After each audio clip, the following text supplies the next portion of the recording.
Hello everyone, Rich Hagon and Brian David-Marshall here with you at the end of day one of the final Pro Tour of this 2014-2015 season, coming to you live from Vancouver, Pro Tour Magic Origins.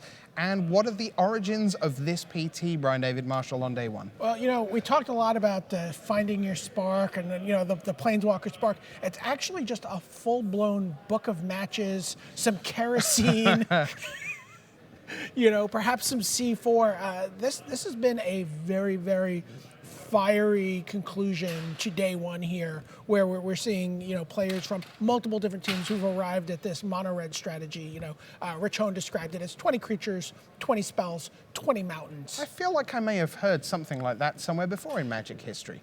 Yeah, so a very, very old school red deck that you know, bears maybe a passing resemblance to the deck Martin Dang won, but instead of, you know, playing this wide suite of creatures and tokens that can get, you know, picked off by one card, they're playing these, you know, very robust 2 power, 2 toughness creatures, and just kind of getting in there. And then Exquisite Firecraft has just been doing very hard work all day. All right. Also doing very hard work all day are all these players who are at the top of the leaderboard. So why don't we take a look? And this is what your leaderboard looks like. 2 8-0 players. You've got Kentaro Yamamoto and Rich Hone up there from Canada, the 2 perfect records.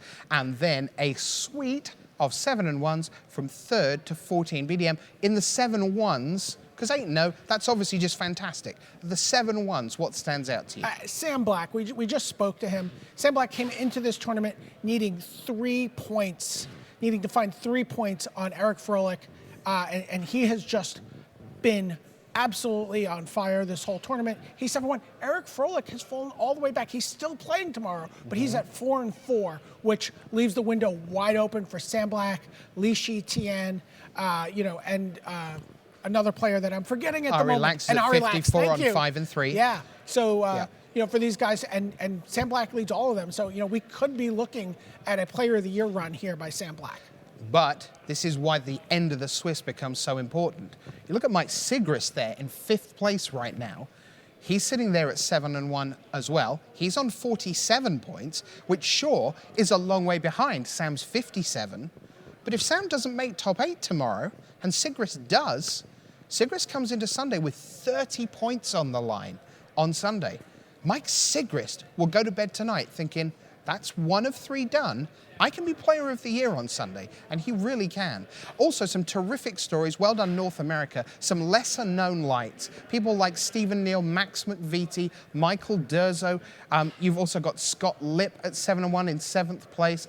Brian Gottlieb's a little more experienced, but it'd be interesting. Grand Prix Atlantic City top 8. Yeah, that's how he came back to here. It'll be interesting to see how many of those can maintain that watermark, because of course, don't forget, tomorrow we start again with draft, and that means Cox, Black, Durzo, Mock, McVitie, Neal, Mehara, and Shah Shenhar. Look, if you're 7-1, that's a heck of a draft pod. If you're all those 7-1s, you're thinking, who are our first 6-1-1 and 6-2? Mehara and Shenhar. Those 2 could be in collision course in pod 2, and that would really compress the field as we go back into standard. Now, talking of standard, Brian David-Marshall. Yes, sir. It's new, it's Magic Origins. Did we get what we expected? Did we get some surprises? You know, we just saw Woodland Bellower and Demonic Pact on the stream. So we got some surprises. We got some surprises. You know, I think the blue-red deck, you know, which is, you know, it's a deck people talked about, but the blue-red artifact and soul artifact deck was a little bit of a surprise in that so many big-name players ended up picking up this deck, which, you know, kind of, you know, people talk about it in their playtesting. They said, so, you know, so-and-so decided that he wanted to bring this deck to the table, and he went off and he built it by himself in shame. Like, he didn't want anyone to see what he was working on, you know, and then he goldfished it a couple of times, and then he was like, all right, I think I'm ready to risk your ridicule in playing an Ensoul artifact deck, and, you know, it turned out great. And again, you hear multiple players that we talked to say, well, you know, I wouldn't normally play a mono red deck. And I think, you know, seeing the caliber of players who are playing this mono red deck and having success with it has been a little bit of a surprise if the deck itself is not a surprise. Now, I am not one to knock the burn. You get your fingers burnt when you do that. But day 2 of Pro Tours, when red does well on day 1, is often the red weeding. because you come along and the people who, Christian Calcano, who said, you know what, feed the clan times 4, times 4 in my deck, I do not lose to red.